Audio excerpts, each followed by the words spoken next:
வணக்கம் மக்களே, நான் சத்யா வார்ஷா. இந்திய அரசியல் அமைப்பு ஆலோசகராக பணியாற்றி வருகின்றேன். நம்மளுடைய இந்திய தேசம் என்பது அனைத்து மக்களுடைய இனம், மதம் அனைத்தையுமே ஒன்றுபடுத்தக்கூடிய ஒரு நிலையான ஒரு வலிமையான நாடு. இது முழுமையாக இந்திய தேசத்தினுடைய கலாச்சாரம், பண்பாடு அனைத்தையுமே எடுத்துரைப்பதற்குரிய ஒரு சான்றாக இன்றைக்கும் திகழ்ந்து கொண்டிருக்கின்றது. அனைத்து வகையான கட்சிகளுமே மிகப்பெரிய அளவில் இன்றைக்கு அவர்களுடைய பங்களிப்பு கொடுத்து கொண்டிருந்தாலும் இனி வரும் காலங்களில் ஒரு கட்சியை நடத்துவதற்குரிய அங்கீகாரம் முழுமையாக கொள்கை ரீதியாக, கலாச்சார ரீதியாக, மேடை பேச்சுகள் அனைத்துமே முழுமையாக அரசியல் அமைப்பு சட்டத்தின் கீழ் கண்காணிக்கப்படும். இது முழுமையாக அரசு ஏற்படுத்தக்கூடிய ஒரு புதிய சட்ட அமைப்பாக பரிந்துரைக்கப்படும். இனி வரும் காலங்களில் மற்ற கட்சிகளை இழிவாக பேசுவது, மக்களை அச்சுறுத்துவது போல கூட்டம் அமைப்பது மற்றும் மக்கள் நடமாடக்கூடிய இடங்களில் இந்த மாதிரியான கட்சி கூட்டங்களை கொண்டு வந்து ஒரு நெரிசலான பகுதியாக அமைப்பது, இது போன்ற அனைத்துக்குமே ஒரு மாற்றாக அமைக்கக்கூடிய அரசியல் அமைப்பு சட்டத்தின் கீழ் முழுமையாக மாற்றம் செய்யப்படும். இது கண்டிப்பாக பரிந்துரைக்கப்படும்.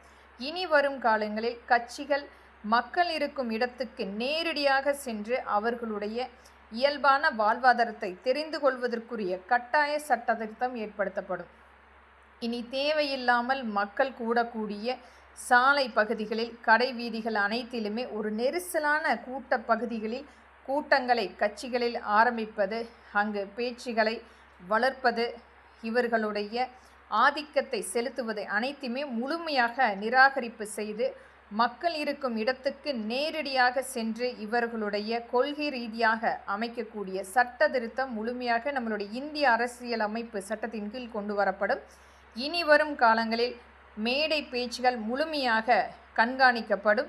அரசியல் அமைப்பு என்பது ஒரு கட்சி அமைப்பை ஏற்படுத்தும் போது ஒரு முழுமையாக நாகரிகம் சார்ந்த வார்த்தைகளை மட்டுமே உச்சரிப்பதற்குரிய அங்கமாக கண்டிப்பாக ஏற்படுத்தப்படும்.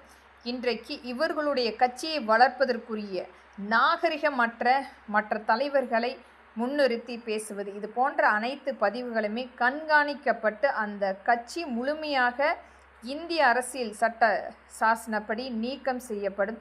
இது மக்களின் பதிவாகவும் என்னுடைய அரசுக்கு எடுத்துரைக்கக்கூடிய பரிந்துரைக்கப்படக்கூடிய ஒரு கடினமான சட்டமாக கொண்டு வரப்பட வேண்டும். இன்றைக்கும் ஒவ்வொரு இடத்திலுமே கட்சி ரீதியாக நடக்கக்கூடிய வன்முறைகள் என்பது மக்களுடைய அதிகபட்சமான உயிரிழப்பு நடந்து கொண்டிருக்கின்றது.